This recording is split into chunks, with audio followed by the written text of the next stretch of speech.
guys, Jessica here, and you know what? It's been a minute since I filmed any kind of video on my channel besides compilations of, book hauls and stuff. But I decided today that we're going to do a tag video. Now, before we get into all that, you'll have to forgive the quality of my voice because I'm getting over a cold. And also, let's get the elephant out of the room. If you could see this, I have a big red spot on my chin here. That is because I am allergic to the sun.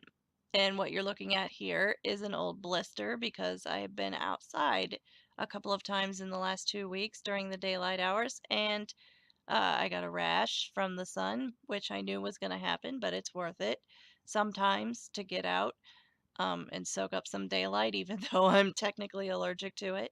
But I hope that doesn't bother you guys too much because I can't wait much longer for this old blister to heal up.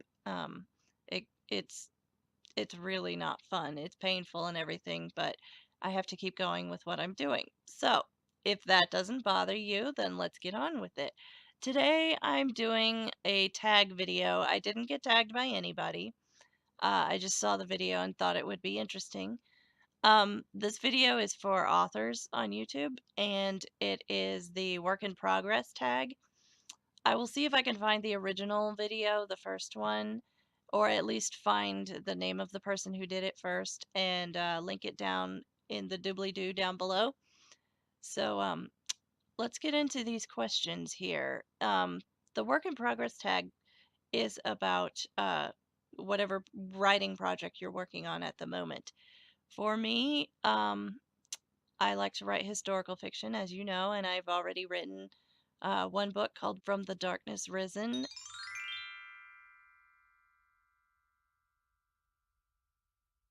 And you can find it on Amazon if you search the name Jessica Jewett, which, of course, I will link down to the author page down in the doobly-doo again. The first question: what is the working title of your book? Right now, the working title is Exile to the Water's Edge. This is going to be probably changed, or at least tweaked a little bit before I'm happy with it, or it may stay the same. But I kind of feel like I'm not done with the title yet. Titles are the worst thing for me to do. I hate doing titles, and I usually ask a million opinions on Twitter and Facebook and stuff because I just can't do titles. Actually, From the Darkness Risen, which was the first book, this one is the sequel. From the Darkness Risen was not actually my title. Somebody suggested it to me way back in the MySpace days. That's how long ago it was. And they said I could use it, and so I did because it was way better than anything I could come up with. So that might happen again. I may take somebody's suggestion.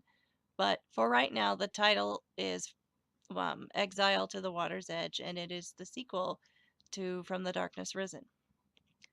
The second question: where did the idea come from for your book? Well, like I said, this is a sequel, and the original idea was about a woman who I wanted to write about a woman who challenged traditional gender roles in the 19th century, because the 19th century was the time when women took huge strides toward independence and stuff. So I wanted to first create a character that was um, sort of a rebel in her own way, but also the main character, she has this dichotomy in her of being rebellious about her traditional role in life, but also wanting to fulfill her role as a mother and a wife that is um, really, really, really traditional. So she has this internal war going on inside of her between the modern and the old way of raising a family. And all of this takes place during the Civil War. I know the most about that period in history, so it seemed the most natural period for me to put my novel in. So when I was finished writing From the Darkness Risen, I thought it was going to be a standalone. Um, but I took a year off from writing to sort of get over from the darkness risen. This is not something that many authors talk about, but there is kind of a mourning period or a hangover after you finish writing a book where you are still so very connected to your characters that you have trouble coming up with new story ideas. So I thought what I'll do is take a year off and live my life and see what kind of characters I can come up with for another book. So the year went by, and then I was still thinking about the characters in From the Darkness Risen. I didn't feel like their stories were finished. So what I ultimately decided was to make the book a trilogy, because not only is there one dominant female lead role in the book, but there was also a sort of sidekick role, and I wanted to tell her story a little more. So that is what we are focusing on in the second book, is more about the woman who went on the adventures with the main character in the first novel, and her name is Eva, the one that I'm focusing on in the second novel, and the focus of the first novel was on Isabel, who was the rebellious woman but still trying to find a way to raise her family without going too far astray from the accepted image of a woman in the 19th century. Now, Eva, on the other hand, is a completely different woman, straight up and down. She does espionage for the Confederacy, and she is someone who practices free love. Um, if I could find a comparison to her in the 20th century, I would say it would be like the hippies in the 60s and the 70s who were protesting Vietnam and having love-ins and all that stuff. If you take that kind of personality and put it within the context of the 1860s during the Civil War, and that's what you have with Eva. So the second book is about her. And the third book I can't tell you about yet because it'll give away spoilers for the second book. Um, the next question, number 3, is what genre does your book fall under? My book, both of the books, they're connected, so we really just have to talk about them together. My books are historical fiction, and I guess a subgenre would be maybe women's fiction, something like that. Um, I sort of intended for the first book to be a romance novel because I started writing it when I was 16. Naturally, what I wrote when I was 16 looks nothing like what was published as the final project because I published it in my 20s and I was a different person. And romance wasn't so important to me anymore. Actually, I finished writing the book while I was leaving my ex fiance. So I was escaping an abusive relationship and trying to finish this book at the same time. So you may see some negative attitudes toward romance in the first book, but the second book is really more um, romantic in the sense that we're talking about army wives, military wives who are trying to hold their families together and maintain that emotional connection with their husbands, even though their husbands are often gone. So we're talking about historical fiction with a subgenre of maybe women's fiction and maybe a subgenre of romance, but it's really not the main plot line. Um, question number 4. Which actors would you choose to play in your movie rendition? I really, really, really like casting the movie adaptations in my head when I'm writing the books because having a visual representation of the characters really helps me make them three-dimensional. So, in the first book, obviously, like I said, I started writing it when I was 16. So, the male lead I had cast as Johnny Depp in the movie adaptation. I don't know if I would still choose Johnny Depp today, but physically speaking, the male lead looks the most like Johnny Depp of other actors out there. And the female lead, I would choose probably Kate Winslet. I don't know. Um, for Isabel, for it would be Kate Winslet, I think, because she can do such a wide variety of emotions and stuff, and I need someone who can go from devastation to anger to happiness to persistence in the face of men who are trying to force her into a box that she doesn't want to be in. As for Eva,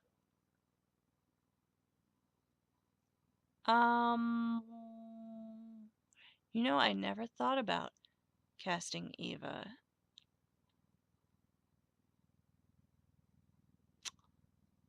Off the top of my head, I'm going to have to say maybe Nicole Kidman.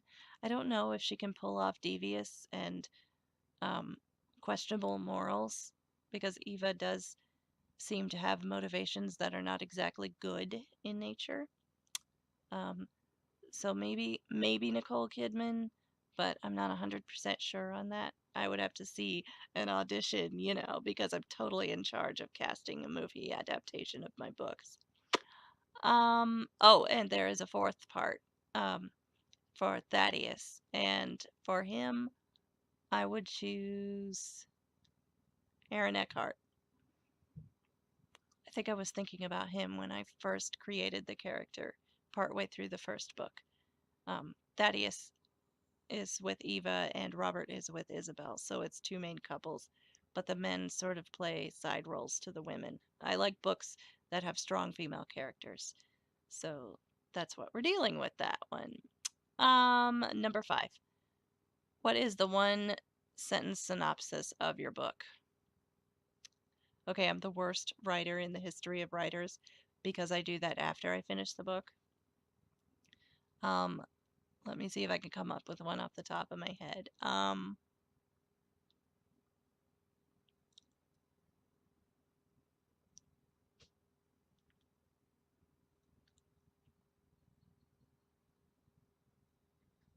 A woman in exile behind enemy lines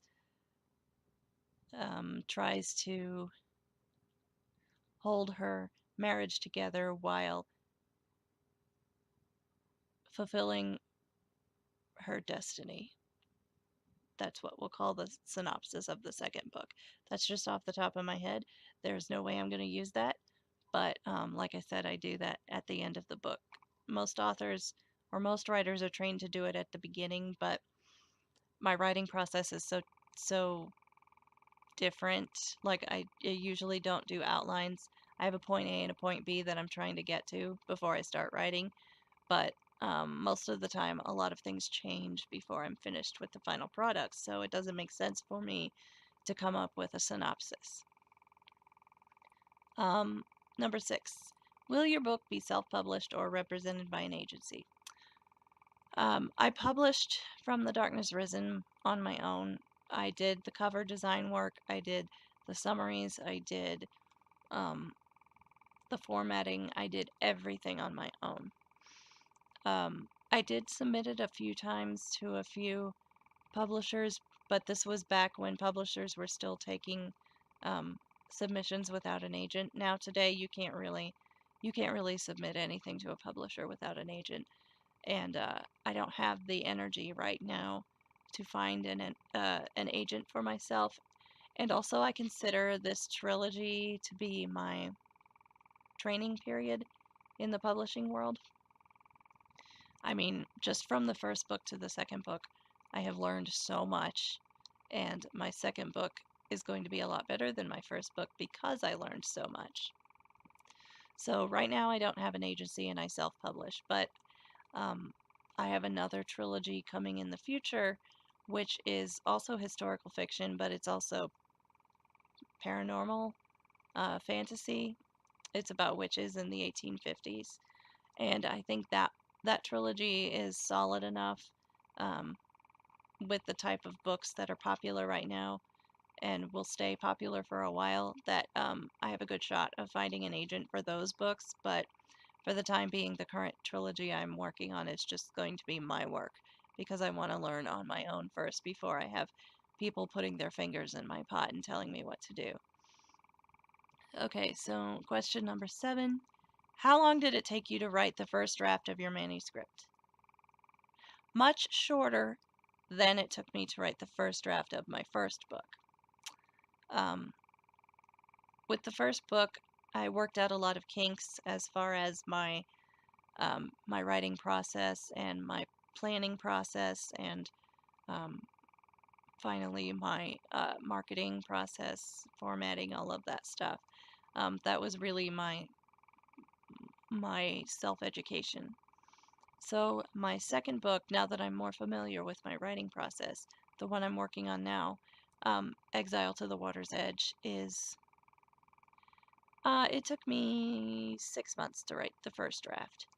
And that might seem a little bit long for some writers, but I'm also coping with chronic illness and real life issues and stuff like that. So sometimes I just have to sit down and kick everybody out of my way and be like, look, I need to sit down and do some serious writing.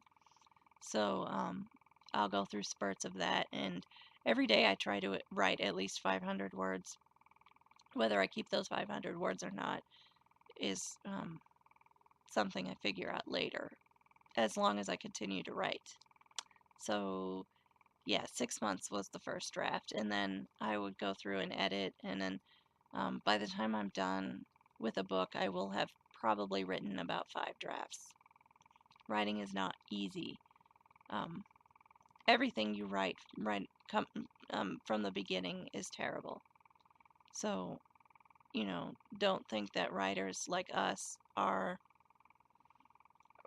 coming up with beautiful prose on the first shot. That's not at all how it works. Writing is definitely like a science lab, with trying to put things together and see what goes with what, and ordering the string of words to fit in a beautiful way that sounds lyrical but also moves the story along. It's difficult, and it can take up to 5, 6 drafts. I know some authors that have done up to 8 drafts before they're happy with it and before they consider publishing it. Where was I? Okay, number 8. What other books would you compare this story to? Um, there is a series of 4 books. I think the author is Jocelyn Green. I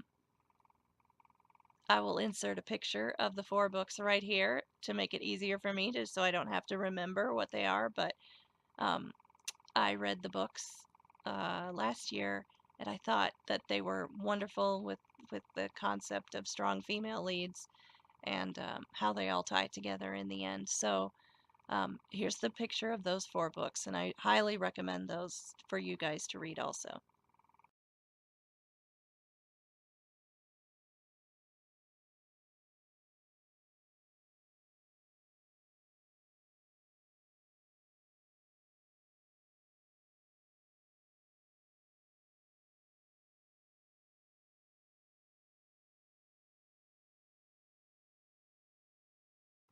I would also compare my novels, in this trilogy at least, to a trilogy that Lynn Austen wrote.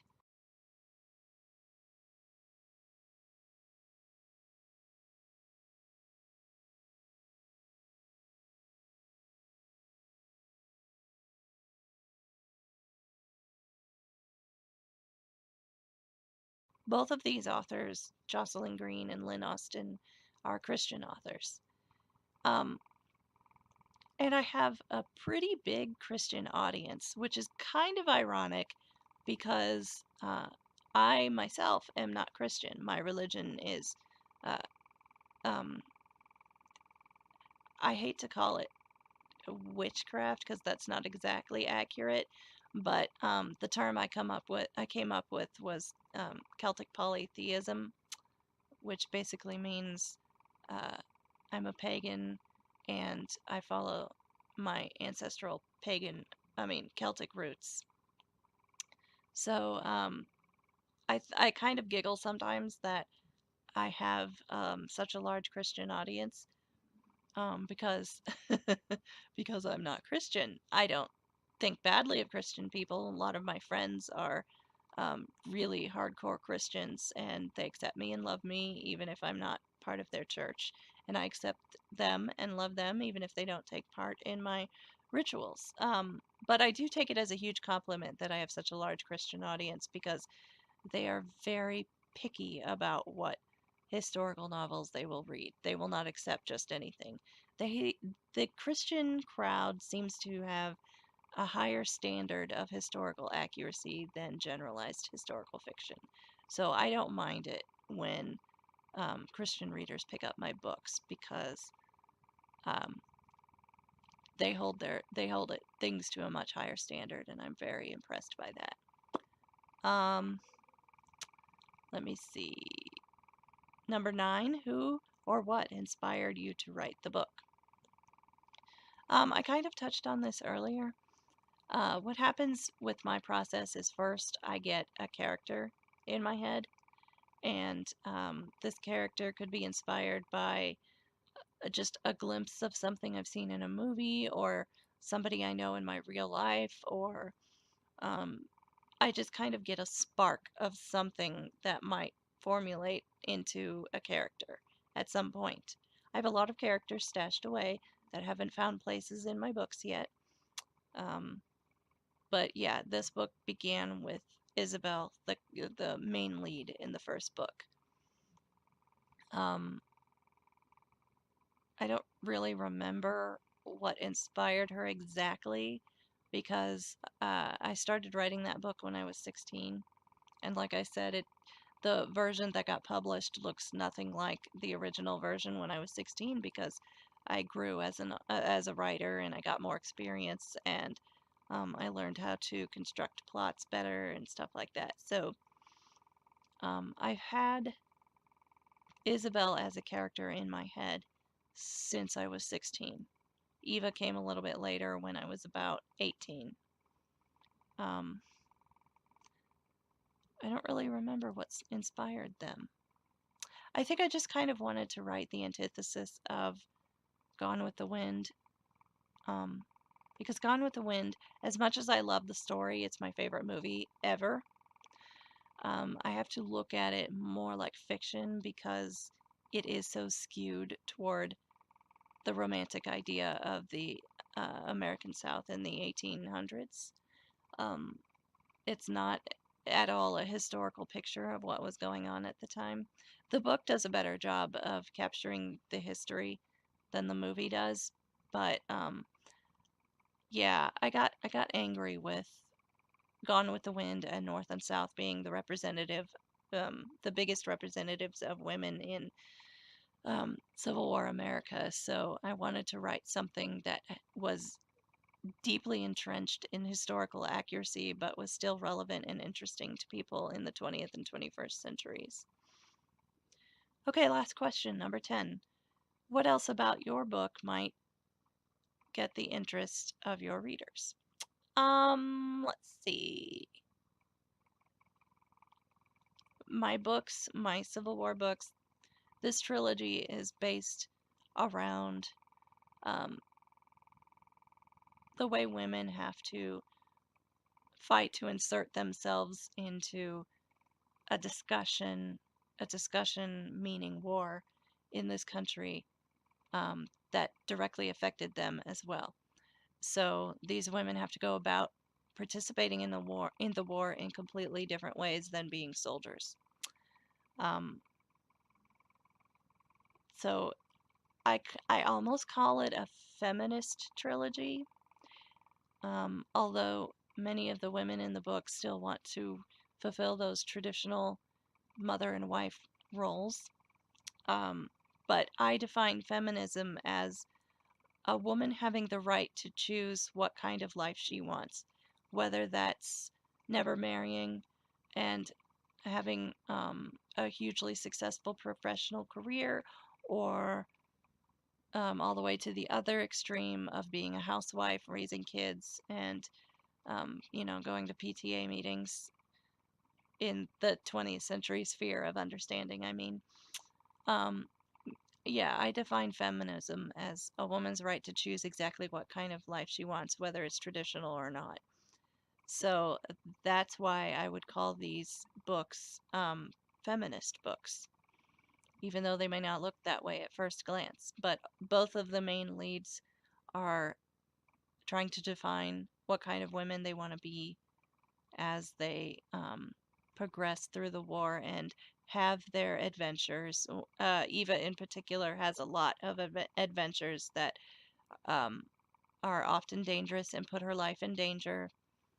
And there's also a huge discussion in the second book about domestic terrorism in the 1800s. People seem to think that domestic terrorism or international terrorism are new concepts to the 20th and 21st centuries. They are absolutely not. There were huge movements under the surface of the Civil War of people who were committing domestic terrorism. They were called the boat burners along the Mississippi River. And Robert Loudon was one of the most famous boat burners in St. Louis. And so I wanted to explore that. What is it like for someone to make the choice to participate in domestic terrorism and willfully kill possibly innocent people outside of Civil War soldiers? So I would say that what I'm most proud of in these books is the fact that I'm taking 21st century concepts and applying them in a historically accurate and realistic way to the Civil War. And my hope is through these books, my trilogy, that I will be able to get people interested in their history, their country's history, that they may not have even known existed. Because the Civil War was so much more than just men lining up in rows and shooting at each other. It was so much more than the slavery question. Although, in my opinion, slavery was the root cause of the Civil War. All of my Southern friends are going to start yelling at their computers right now and saying it was about states' rights, but I disagree that it was completely about states' rights. It was about states' rights in the sense that the states in the South were trying to defend their right to own other human beings. So yeah, I think that that's what would interest people who may not have decided to read my books yet, is I've taken 21st century concepts that we all live with today and applied them to the Civil War. And it's all very historically accurate, and it proves that people are just going around and around in circles and repeating the same mistakes that their ancestors made. And hopefully people like me who use our art to tell stories can sort of help people break those harmful old cycles. So that is all of the questions in the work in progress tag. And as a final thought, I would like for you guys to go and check out my first novel in this trilogy. It's called From the Darkness Risen, once again.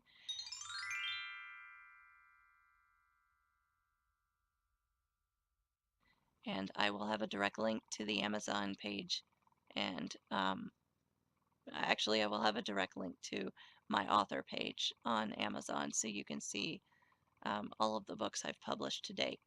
Now, the book we're talking about in these questions, the work in progress tag, is tentatively titled Exile to the Water's Edge.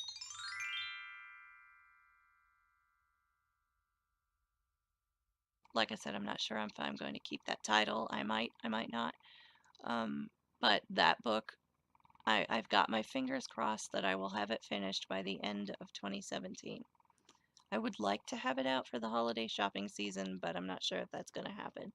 We'll see how everything in my real life goes, and if I can stop getting sick with these colds. My voice is annoying me. I hope it's not annoying you. And I will stop going out into the sun and getting these horrific blisters on my face. So I hope you guys have enjoyed this video, and maybe you've learned something about me as an author, an indie author, a self-published author. But like I said, just because you're a self-published author right now doesn't mean you can't get yourself a literary agent later. I enjoy self-publishing because it gives me complete control on everything, and also it allows me the wiggle room to get much better at my craft so that a literary agent will be as excited as I am to get these stories out there. So I will see you guys in my next video. And if you like this video, please click that little thumbs up button and subscribe to my channel. It really helps me out a lot. Thank you guys for watching. Bye.